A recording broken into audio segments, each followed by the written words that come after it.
ونتوكل عليه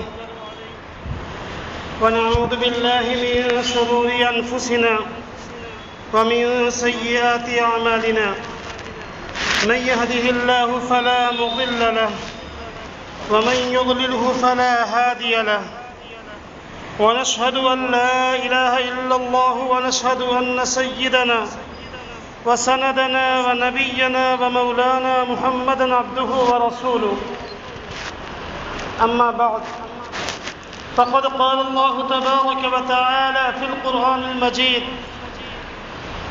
أعوذ بالله من الشيطان الرجيم بسم الله الرحمن الرحيم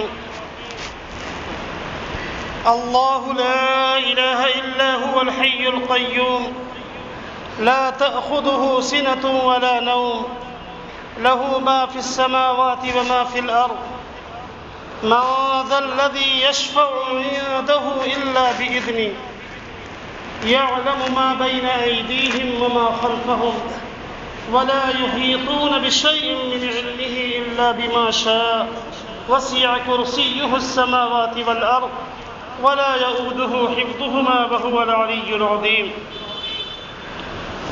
وقال بسم الله الرحمن الرحيم قل هو الله أحد الله الصمد لم يلد ولم يولد ولم يكن له كفوا أحد صدق الله ومولانا العظيم وقال النبي صلى الله عليه وسلم من قرأ آية الكرسي دبر كل صلاة مكتوبة لم يمنعه من دخول الجنة إلا أن يموت أو كما قال النبي صلی اللہ علیہ وسلم۔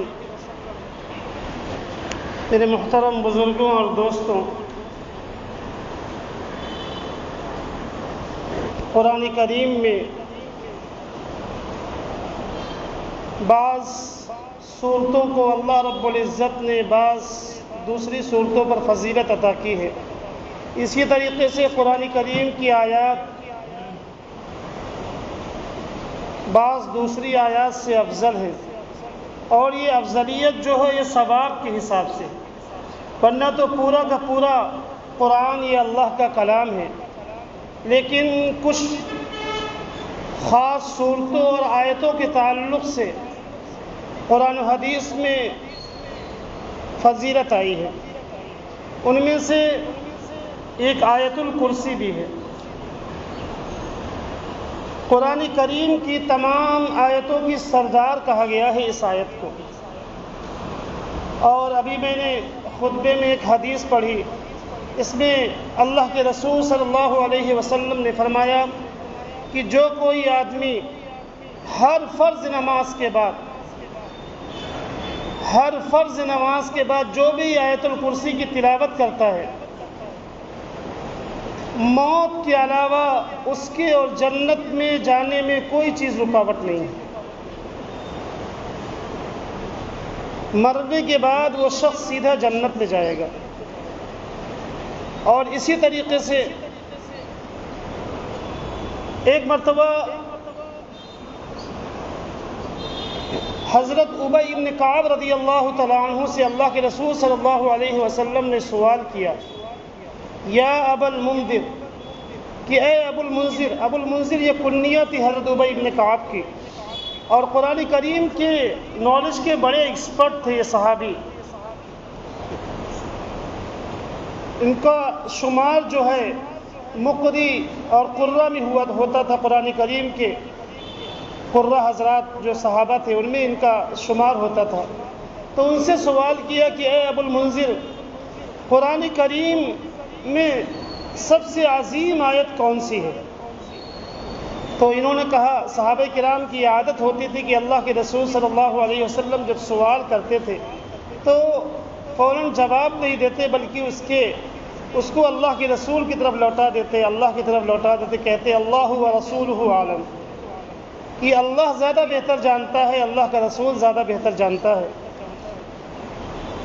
پھر اللہ کے رسول نے دوبارہ ان سے سوال کیا، بخاری شریف کی حدیث ہے، کہ اے ابو المنذر، قرآن کریم کی سب سے عظیم آیت کون سی ہے؟ تو اب انہوں نے جواب دیا کہ آیت الکرسی۔ اللہ کے رسول صلی اللہ علیہ وسلم نے ان کے سینے پہ ہاتھ مارا اور اس بات کی تصدیق کی کہ آپ نے سچ کہا ہے، اور یہ بھی ساتھ میں اللہ کے رسول نے فرمایا کہ اے ابو المنذر تمہیں علم مبارک، تم نے بالکل صحیح جواب دیا۔ تو قرآن کریم کی آیتوں میں سب سے عظیم آیت آیت الکرسی ہے۔ اسی طریقے سے اسی آیت الکرسی کی فضیلت میں اللہ کے رسول صلی اللہ علیہ وسلم کی ایک دوسری حدیث ہے کہ جو کوئی بھی آیت الکرسی کو صبح کے وقت پڑھ لے اور تو اللہ رب العزت اس کے لیے ایک فرشتے کو مقرر کر دیتا ہے جو شام تک اس کی حفاظت کرتا رہتا ہے، اور اگر جو رات میں سونے سے پہلے پڑھ لے اللہ رب العزت اس کے لیے ایک فرشتے کو مقرر کر دیتا ہے جو صبح تک اس کی حفاظت کرتا رہتا ہے۔ آیت الکرسی کے سلسلے میں احادیث کے اندر ایک واقعہ بھی نقل کیا جاتا ہے حضرت ابو ہریرہ رضی اللہ تعالیٰ عنہ کا، کہ ایک مرتبہ صدقۃ الفطر کا کچھ غلہ اللہ کے رسول کے پاس آیا اور آپ نے اس کی حفاظت کے لیے حضرت ابوبکر صدیق حضرت ابو ہریرہ رضی اللہ تعالیٰ عنہ کو مقرر کیا۔ اب وہ اس کی حفاظت کر رہے تھے تو رات میں ایک اجنبی شخص سے آیا اور اپنے کپڑے میں کچھ کھانے پینے کے سامان بھرنے لگا، تو اس نے حضرت ابو ہریرہ نے پکڑ لیا اس کو اور کہا کہ تم چوری کر رہے ہو، میں تمہیں اللہ کے رسول کے پاس پکڑ کے لے چلوں گا۔ تو وہ بہت رونے دھونے لگا کہ میں بہت بھوکا ہوں، بہت بڑے پریشان آدمی ہوں، آپ چھوڑ دیجئے مجھے۔ تو پھر ان کو رحم آ گیا، چھوڑ دیا، اور صبح کی نماز میں فجر کی نماز میں جب اللہ کے رسول سے ملاقات ہوئی اللہ کے رسول نے ان سے خود سوال کیا کہ ابو ہریرہ رات کیا معاملہ ہوا تمہارے ساتھ میں؟ تو انہوں نے پورا واقعہ سنایا تو اللہ کے رسول صلی اللہ علیہ وسلم سے انہوں نے کہا یا رسول اللہ مجھے رحم آ گیا، میں نے اس کو چھوڑ دیا۔ تو اللہ کے رسول نے فرمایا کہ وہ کل دوبارہ پھر آنے والا ہے تمہارے پاس میں۔ تو اب اللہ کے رسول نے جب کہہ دیا تو اور زیادہ الرٹ رہے، اور پھر اسی طریقے سے وہ شخص سے آیا اور چوری کرنے لگا، غلہ چوری کرنے لگا، انہوں نے پکڑ لیا، کہا آج تو تجھ کو چھوڑیں گے نہیں، اللہ کے رسول کے پاس لے چلنا ہے آج تو دوبارہ وعدہ کر کے گیا اور پھر آ گیا۔ تو پھر اسی طریقے سے منت سماجت کرنے لگا، میرے بچے بھوکے ہیں، یہ ہے وہ ہے، سب دنیا بھر کی اس نے دعائی دی۔ تو ان کو کہتے ہیں مجھے پھر رحم آ گیا اس شخص پر، میں نے پھر چھوڑ دیا اس کو اور وعدہ کروا لیا اس سے کہ اب دوبارہ آنے کا نہیں، چوری کرنے کا نہیں دوبارہ، اس نے وعدہ بھی کیا اور چلا گیا۔ اسی طریقے سے اللہ کے رسول نے پھر ان سے پوچھا کہ ابو ہریرہ تمہارے رات کے قیدی کا کیا بنا جس کو تم نے پکڑا تھا؟ تو حضرت ابو ہریرہ نے بتلایا کہ یا رسول اللہ مجھے رحم آ گیا، میں نے چھوڑ دیا اس کو۔ تو اللہ کے رسول نے فرمایا کہ ابو ہریرہ وہ تیسری رات پھر آنے والا ہے۔ پھر تیسری رات اسی طریقے سے وہ آیا اور انہوں نے پکڑ لیا اور کہا کہ آج تو بالکل نہیں چھوڑیں گے، 2 دن سے وعدہ کر رہا ہے اور تو وعدہ خلافی کرتا ہے، روز چوری کرنے کے لیے آ جاتا ہے۔ تو حضرت ابو ہریرہ رضی اللہ تعالیٰ عنہ علم کے بڑے شوقین تھے، یہ اللہ کے رسول صلی اللہ علیہ وسلم کے پاس سن 7 ہجری میں آئے، اور صحابہ کرام میں سب سے زیادہ حدیث کے راوی حضرت ابو ہریرہ رضی اللہ تعالیٰ عنہ، 5000 سے زیادہ حدیثیں روایت کرتے ہیں حضرت ابو ہریرہ رضی اللہ تعالیٰ عنہ۔ اور یہ خود بتلاتے ہیں کہ لوگ کہتے ہیں کہ ابو ہریرہ دن رات حدیث بیان کرتے رہتے ہیں، میرے دوسرے انصار صحابہ تھے اپنے کھیتوں میں چلے جاتے تھے، کام کرتے تھے، مہاجرین صحابہ بھی اپنے کام وغیرہ میں لگے رہتے تھے، جب ان کو وقت ملتا اللہ کے رسول کے پاس آتے تھے۔ میرے پاس کچھ کام ہی نہیں تھا، میرے پاس کوئی گھر ور بھی نہیں تھا۔ یہ ان صحابہ میں سے ہے جن کو اصحاب الصفہ کہا جاتا ہے۔ اللہ کے رسول صلی اللہ علیہ وسلم نے کچھ ایسے صحابہ کرام تھے جن کا کوئی گھر نہیں تھا، رہنے کا کوئی ٹھکانہ نہیں تھا، تو مسجد نبوی میں ایک چبوترا بنوا دیا تھا، یہ حضرات وہیں پر رہا کرتے تھے، اللہ کے رسول کی خدمت کرتے، علم سیکھا کرتے تھے، احادیث سنتے، یاد کرتے، قرآن یاد کرتے، ان کا دن رات یہی کام ہوا کرتا تھا، جہاں سے جو کچھ مل جاتا وہ کھا لیتے۔ تو یہ بھی حضرت ابو ہریرہ رضی اللہ تعالیٰ عنہ اصحاب الصفہ صحابہ میں سے ہیں۔ تو یہ کہتے ہیں مجھے کوئی کام نہیں تھا اس کے علاوہ کہ میں اللہ کے رسول سے حدیث کو سنوں اور محفوظ کروں، اور اللہ کے رسول نے ان کو دعا بھی دیا تھا۔ ایک مرتبہ انہوں نے کہا یا رسول اللہ میں بھول جاتا ہوں کبھی کبھی چیز کو سن کر کے، تو اللہ کے رسول نے ان سے کہا کہ تم اپنا کپڑا پھیلاؤ۔ اللہ کے رسول صلی اللہ علیہ وسلم نے ان کو دعا دیا اور کہا کہ یہ کپڑے کو سینے سے لگا لو، پھر کہتے ہیں اس کے بعد میں نے کبھی کوئی چیز بھولی نہیں۔ تو احادیث کے روایت کرنے والے جو صحابہ ہیں سب سے زیادہ احادیث انہی سے مروی ہے، حضرت ابو ہریرہ رضی اللہ تعالیٰ عنہ سے۔ تو یہ علم کے بڑے شوقین تھے. تو وہ شخص کہنے لگا کہ اچھا میں تمہیں کچھ علم کی باتیں، کچھ باتیں تمہیں سکھلا دوں جو تمہیں بڑی نفع دیں گی، کام آئیں گی، کیا تم مجھے چھوڑ دو گے؟ انہوں نے کہا بتلاؤ وہ کیا باتیں ہیں. تو اس شخص نے کہا کہ قرآن کریم میں ایک آیت ہے، اگر تم اس کو پڑھ لو تو شیطان کا تمہارے اوپر بالکل بھی کوئی کنٹرول نہیں ہو سکتا، شیطان سے تم محفوظ ہو جاؤ گے، شیطان سے تمہاری حفاظت ہو جائے گی. تو انہوں نے چھوڑ دیا. جب یہ صبح کی نماز میں اللہ کے رسول سے انہوں نے ملاقات کیا، اللہ کے رسول صلی اللہ علیہ وسلم نے ان سے پوچھا کہ ابو ہریرہ کیا معاملہ ہوا رات میں؟ تو حضرت ابو ہریرہ رضی اللہ تعالیٰ عنہ نے پوری اسٹوری بتلا دی. اللہ کے رسول صلی اللہ علیہ وسلم نے فرمایا کہ قد صدق الکذوب، تھا تو وہ بہت جھوٹا آدمی، ہے تو بہت جھوٹا آدمی، لیکن ابو ہریرہ وہ تمہیں سچ بات بتا کے گیا ہے.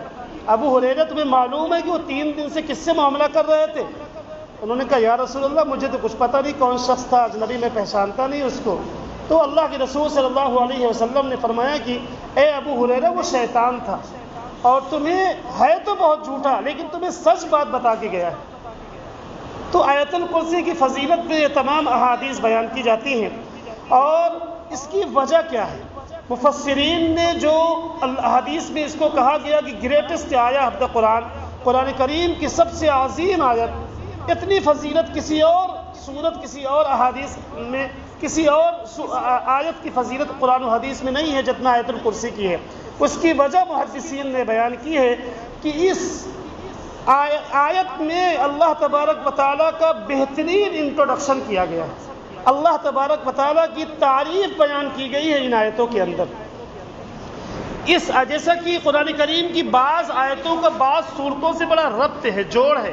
جیسے آیت البر ہے، اس کا جوڑ سورہ عصر سے ہے کہ سورہ عصر قرآن کریم کی چھوٹی سی صورت ہے، اور اس میں دنیا اور آخرت کی کامیابی کی ضمانت دے دی گئی ہے کہ کامیاب کون شخص ہے. الا الذین آمنوا والعصر ان الانسان لفی خسر، قسم ہے زمانے کی دنیا کے سارے انسان گھاٹے میں ہے، خسارے میں ہے، سوائے ان لوگوں کے جو ایمان لے آئے. الا الذین آمنوا وعملوا الصالحات، اور جنہوں نے نیک کام کیا، وتواصوا بالحق، اور حق بات کی وصیت کرتے رہے ایک دوسرے کو. حق بات سے مراد کلمہ لا الہ الا اللہ ہے. حق بات کی ایک دوسرے کو وصیت کرتے رہے، دعوت کا کام کرتے رہے، خود بھی عمل کرتے رہے اور دوسروں کو بھی دین کی طرف بلاتے رہے. وتواصوا بالصبر، اور پھر صبر کی وصیت کرتے رہے. جو انسان جب کوئی شخص اس کام کو کرتا ہے تو بڑے اس کو مصیبتیں پیش آتی ہیں، حالات پیش آتے ہیں، اس میں صبر کرنا ہے اس کو. جیسا کہ سورہ لقمان کے اندر جب حضرت لقمان علیہ السلام نے اپنے بیٹے کو جو نصیحت کیا تھا کہ وَأْمُرْ بِالْمَعْرُوفِ وَانْهَ عَنِ الْمُنْكَرِ إِنَّ ذَلِكَ لَمِنْ عَزْمِ الْأُمُورِ، کہ اے میرے بیٹے تم لوگوں کو نیک کام کا حکم کرتے رہنا اور برے کام سے منع کرتے رہنا، یہ بڑی ہمت کا کام ہے، یہ آسان کام نہیں ہے. لوگ گالی دیں گے، لوگ تانے کسیں گے، اور اس پر صبر کرنا ہے، ان کا جواب نہیں دینا، صبر کرنا ہے، اپنا کام کرتے جانا ہے. تو جس طریقے سے آیت البر میں اور اسی طریقے سے سورہ عصر میں ایک جوڑ ہے، ایک ربط ہے، اسی طریقے سے آیت الکرسی اور سورہ اخلاص میں ایک ربط ہے، ایک جوڑ ہے. اللہ رب العزت کا جس طریقے سے انٹروڈکشن کیا گیا ہے چھوٹی سی سورت سورہ اخلاص کے اندر، شاندار انٹروڈکشن ہے. دنیا کے جتنے بھی معبودان باطل ہیں سب کے سب نکل جاتے ہیں، سب کے سب. چھوٹی سی سورت ہے، قل هو اللہ احد، آپ کہہ دیجئے اللہ ایک ہے، اللہ الصمد، اللہ بے نیاز ہے، وہ کسی پر ڈپینڈ نہیں ہے، کسی کا محتاج نہیں ہے، اللہ بے نیاز ہے. لم یلد ولم یولد، نہ تو اس کا کوئی باپ ہے نہ بیٹا ہے. ولم یکن لہ کفوا احد، اس جیسا کوئی ہے ہی نہیں.